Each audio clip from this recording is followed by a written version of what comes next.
What can I? Right, I forgot. I can use this to tell who's real. Welcome back to Extra Holiday Games. I'm Extra Holiday, and we're menuing because we have upgrade points to spend. All right, so yeah, we got some new ultimates. That's pretty neat.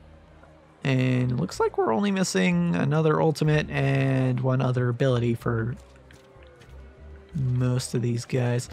All right, so Braum, we want defense. What? Heals if casted speed lane. Okay, increases power. What's this got? 6 stacks of concussion. That's a lot.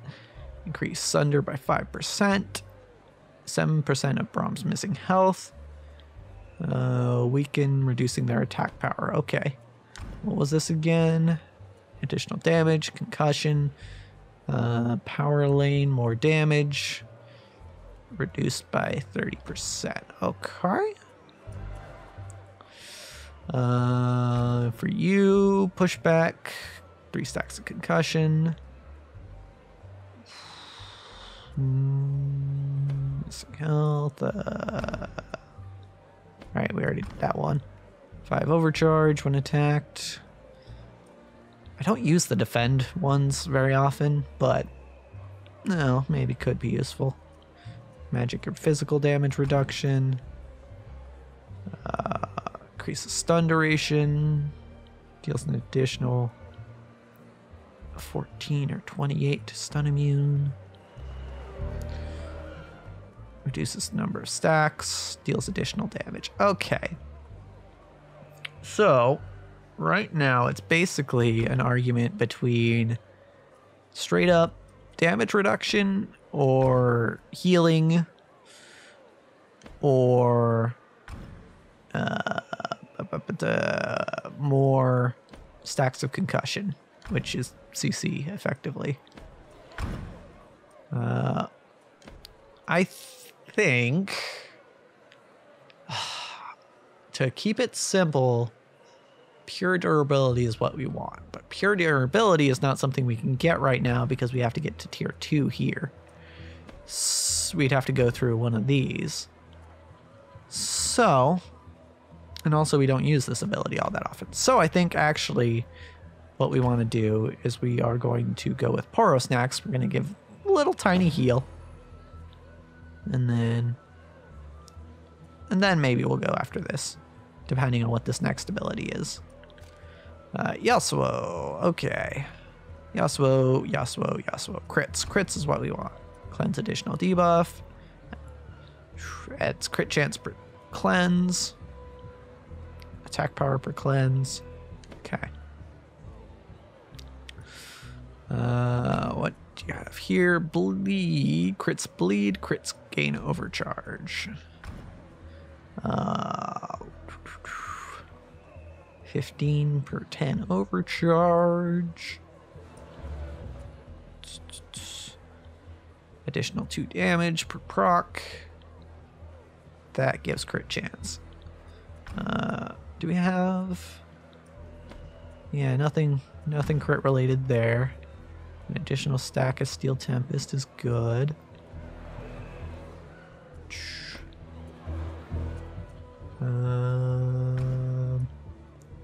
Crit supply bleed, crits heal, increases crit. Okay, so this is the only one that actually is straight up crit chance that we can get to immediately. So we're doing that. Extra 10% for Gathering Storm,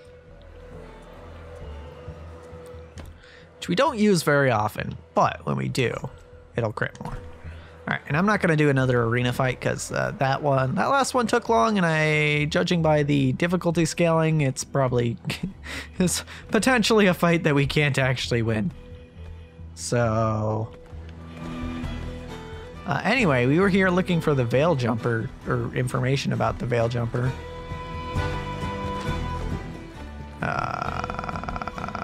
Hello? A woman smartly dressed looks out of place compared to her surroundings. Her food has barely been touched. I've been watching you since you walked in, she says. There's something about you I can't quite put my finger on, and that might be what I'm looking for. What are you looking for? An equitable and mutually beneficial resolution to a problem of mine, she says. But these surroundings are no place to discuss such a delicate subject. I suggest we adjourn to elsewhere more private. The hallway in the back had a secluded seating area. Shall I expect you there? Any more?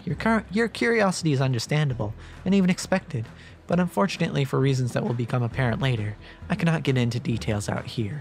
We must speak in private. You have my assurance that it is nothing sinister. Okay? Excellent. I'll head that way now. Okay. I don't remember there being all these quests in here before. But you know what? I ain't opposed to it.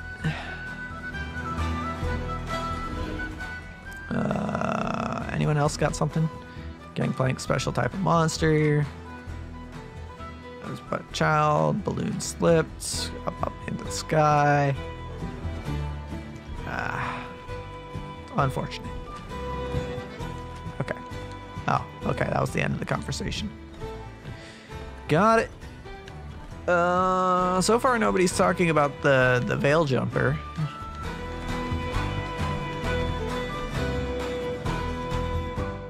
Also, I am realizing it says up there that it says travel to Docks Harbor for the veil jumper, and I don't think that's where we are at. Thank you for meeting me here. Well, let's not dawdle. Duty is calling for both of us, it seems. Wait, what do you want? I help manage a business in Demacia. It appears a supply container of ours has gone missing. After some investigation, we have an idea about who the culprit might be, as well as the method of their burglary. Why can't your people do it? That's just the thing, the method. This plunderer uses portals to the spirit realm to enter and exit areas at his whim. Being a citizen of Demacia, such magics are strictly forbidden. We even know where he's storing our missing goods, but can do nothing, even though we have a device that would allow us to recover it. Oh, it's magical. Exactly. Ever since the Rune Wars, we've done our best to prevent that level of calamity from visiting again. Our contacts have given us an ethereal lens. It detects weaknesses between this realm and the spirit realm, and reveals them. The thief took our product from the material realm and hid them in the spirit realm, where we cannot access. Can it be used anywhere? Unfortunately, no. The lens only lets you see places where the link between the spirit and material realm are the strongest. So use the lens, get the goods, return. Yes, that would be the sum of it. Just carrying the lens is enough to be able to see parts where the spirit realm is close to the material realm where you couldn't before. How convenient. It will definitely be worth your while. What say you? I need to know more, I guess? Employing others to use magic for you. Isn't that still breaking the rules? I don't really care. What makes you think the goods are here? I don't know. It honestly doesn't matter to me. Yeah, I don't care about any of these things. Sure. I'm delighted to hear that, she says. What you're looking for is a container, as simple as it sounds, but obviously it exists only in the spirit realm. We've tracked its location to near the captain's bar in the slaughter docks. I don't know what exactly you'll see when you're there, but I've been assured that it'll be relatively easy to spot. Just having the ethereal lens will be enough to see what you need. Oh, I almost forgot to give you it. She reaches for something in her bag. Cool. Need to go to the spirit realm to get a Demacian box. Going this way. Alright. This almost sounds like the veil jumper, but you know. Okay, slaughter docks. Remind me. Okay, first we have to leave.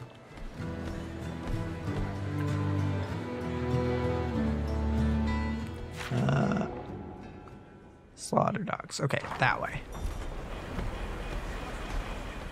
Got it. Now that I've noticed the sound that this makes, it's too hard not to spam it.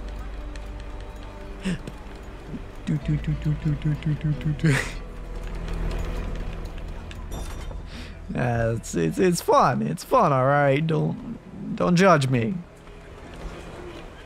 Anyway, this way to the slaughter docks. This way. This way. Also, I like how this looks pretty much exactly like the indicators in League.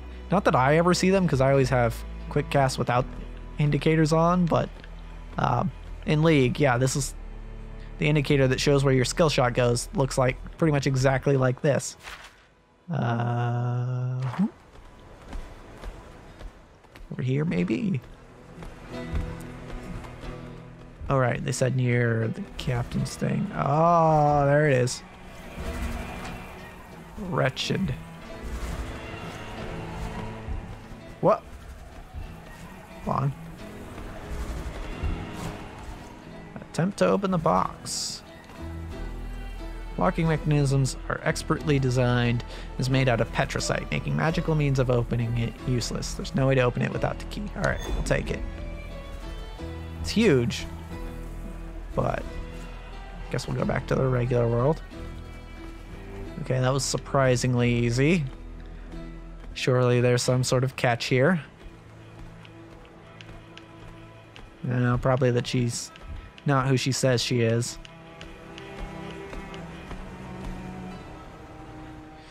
Oh man, that reminds me. So, oh shit, this isn't where I want to go. I don't really want to fight that guy either, because it'd kind of be a waste of time. Anyway, that reminds me. A coworker of mine, we were chatting, talking about D&D, and she hasn't played much of it, but she did play a session, and the gist of her story was that they ended up doing a bad thing, thinking they were doing a good thing, because, you know, the person that they were doing it for was not a good person. And that made me think, you know,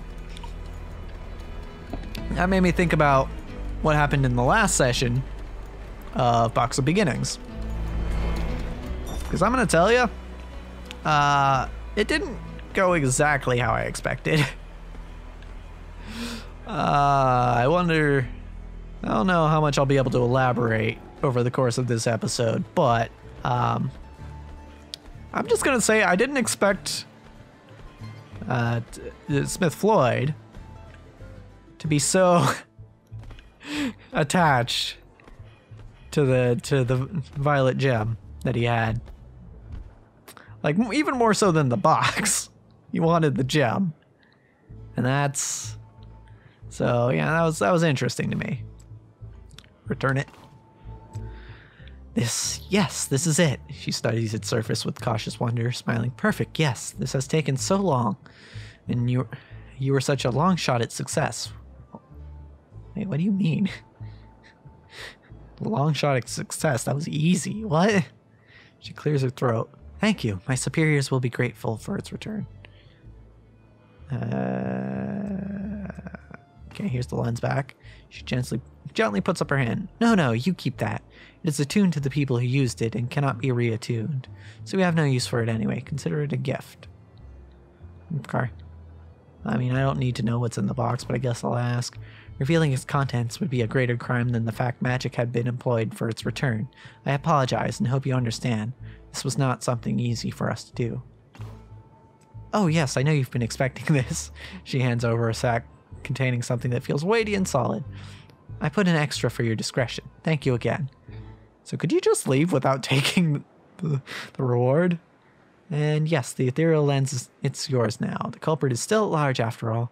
There's no telling what else he's stolen. Maybe you'll find another use for it one day. She gives a final nod, then turns her attention back to the supply can here. Neat. Oh, it's just gold? Is that all we got for that? Okay, well, I mean, I guess it was easy, so. And that's what was described. Sup. He doesn't like shellfish, right? What about you again? A man shabbily dressed sits alone at a table. He raises one eyebrow as you approach. They come irregular, but there's some comings and goings that remain a mystery to me. Like, what kind? The kind that would fetch some coin in the market. I'm an observer of people, and the information I've heard could do some damage in the wrong hands. Money? He eagerly takes the money. Ah, sucker, I would have confided my secrets for a fish bone, but it's too late now. Oh no, what a grave mistake I've made. The door behind is pretty strange. Never seen any tavern staff coming through it. Just some individuals looking up to no good. But wait, there's exotic markings near the door handle. 2 daggers crossed. What does that mean? I've never seen such markings elsewhere. And what's more, not only have I recently witnessed a gentleman over within arm's reach who's opened the door, but in possession he carries a key with likewise the symbol of 2 daggers crossed. You mean the guy who complained about the shellfish? Shh, don't act conspicuous. You'll reveal us both, and my days of loitering will come to an end, he says in a loud whisper. But yes, that's him. I really wish I gave you a fishbone. Gives you a wink. Spend your days wisely, mate, or else they'll spend you. Okay.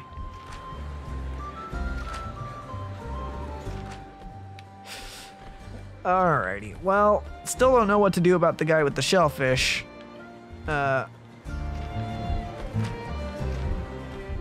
Right. Okay. Nothing here about the Veil Jumper. So I'm gonna go back to Docks Harbor because I'm pretty sure that's where I was supposed to be in the first place. Yeah. But see, when I was there, it just said kill the Veil Jumper. Which... who? Where? How? I don't understand. But maybe I'll understand next time. Because, as for this episode, that's a wrap.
Seriously, I never thought Duran's shield was that big.